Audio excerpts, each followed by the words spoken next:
Welcome to Ezhil tax. இன்றைய பூம்புகார் சோழர்களால் கட்டமைக்கப்பட்ட ஒரு வெல் பிளான்டு சிட்டி. கடலுக்கு அடியில் 30-40 கிலோமீட்டர் தூரத்தில் இருக்குங்கிறது எவ்வளவு அற்புதம் இல்லை?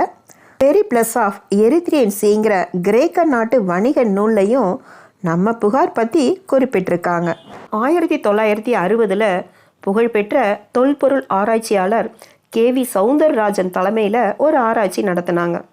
கப்பல் உள்ளே வந்துட்டு வெளியில் போகிற மாதிரியான அமைப்பில் இருக்குது அந்த தளம். வானகிரியில் 2ஆம் நூற்றாண்டை சேர்ந்த ஒரு செங்கல் கட்டடம் இருக்குது. 3.5 கிலோமீட்டர் தூரத்தில் ஒரு உடஞ்ச மரத்தாலான கப்பல் கண்டுபிடிச்சிருக்காங்க.